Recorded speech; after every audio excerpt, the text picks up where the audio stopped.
Hey guys, it's Therealm14. And this is RegularSB. And this is the Real Regular Top 10.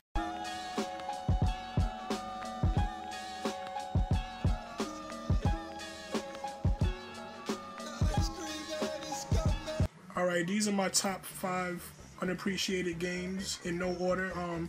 Conkers Bad Fur Day, I think, was very unappreciated. It's one of the best multiplayer games, I think, ever. And the one-player mode actually was as good as the multiplayer, in my opinion. This game had a lot of controversy. I believe it's the only rated M game for N64. It had a lot of adult themes, a lot of violence, some cursing, some mild nudity, but nothing, you know, compared to today's games. But since it was for N64, it didn't get the credit that it deserved. Alright, Mega Man X4.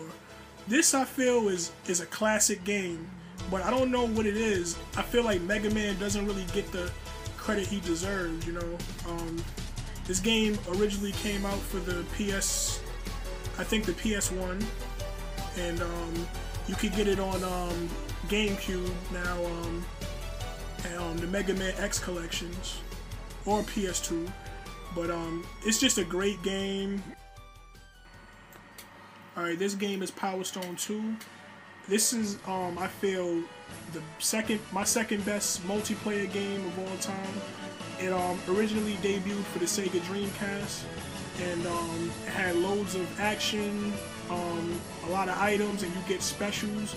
And the reason it's unappreciated is because it came out for Dreamcast, and Dreamcast, you know, it didn't really do that well, so a lot of people don't talk about it today. Alright, this game is Sonic Heroes. I feel like this game gets a bad rap for being a little kid-oriented game. I admit the storyline is a little kiddish, but the gameplay is amazing. The visuals is great. It's a very high-octane, fast-paced game where you have to have quick thinking and reflexes to switch between your 3 teammates to do various tasks to get you through the level. It originally debuted for the Nintendo GameCube and also for PlayStation 2. It's a great game. I recommend everybody get it, but it gets overlooked though.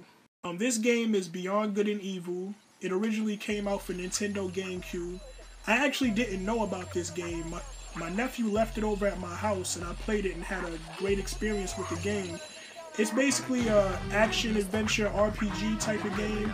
There's it has to do with aliens taking over the populace. You have to uncover a plot. You play as Jade, she's a female, and you have to take pictures of aliens and fight aliens and uncover the conspiracy plot of aliens, you know, taking over the world. But it's unappreciated and a lot of people don't talk about it. It doesn't get the recognition it deserves. I just really hate Zank if only Ken and Ra do. I find it hard to be Blanca, keep a wee ninja hanging and the uncle album banging. If you negative in energy, then stay out. What's going on, guys? This is RegularSB for those who don't know me, and this is my top 5 overlooked games in no particular order. Tales of Symphonia for GameCube.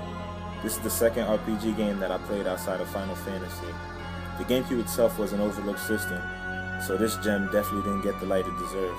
The first Tales game to contain a multilateral battlefield, Symphonia has beautiful graphics that have aged well and great gameplay. The voice acting is a bit lackadaisical, but the amazing gameplay, solid graphics, and decent enough storyline creates a fun and revisitable experience. Boss battles are rewarding like any other great RPG, and varying abilities between characters keep it interesting. The next game on the list, Final Fantasy XII, my personal favorite on this list. This is a Final Fantasy game that gets overlooked. It came out for the PS2, and it's gotten fair reviews to great reviews, but I feel not enough people have played it. This game, I mean, the storyline is great, and it doesn't focus too much on the characters. You know, it's more objective than subjective. The battle system is great. It's like a combination of MMORPG and JRPG. The espers, which are summons, they're much different than the summons from previous games. And it just has its own unique feel to it. It's different from most Final Fantasy games. If you haven't played it, you should definitely check this one out. Get it right now. Next on the list, we have Street Fighter 3 Third Strike. And the Street Fighter 3 games, they had the parry system, something that wasn't seen before and hasn't been put in games since, because it really separated the distance between the beginners and the advanced players. This game right here, I've got my ass handed to me a couple of times. You know, I'm an intermediate player, but as you see, you could just chain combos together, and it just had a level of depth that no 2D fighter really had. Here we have Zone of the Enders 2. This game right here is great. It's a lot more fast-paced than the original game Zone of the Enders, but you know, they released a collection for this for the PS3 and I believe on Xbox Live also. Zone of the Enders 2 is way better than the first one. It's a lot more fast-paced, and it was just cleaned up and polished. I mean, the two as a package, they go great together, but if you wanted to just play one, I would go with Zone of the Enders 2. And lastly, we have Shadow of the Colossus. This game is beautiful. I mean, other than Final Fantasy XII, this is probably the best graphics I've seen in a PS2 game. And as far as scale, you could even say the graphics are better than Final Fantasy XII. I mean, the game can get a bit redundant, but that's only because there's no real buffers between each boss. Each level is just a boss, but the bosses are so massive that it takes a considerable amount of time to beat them. But this game is great. You have to pick this one up. Just like Final Fantasy XII. Those two on my list, a must. Thanks for checking out our list.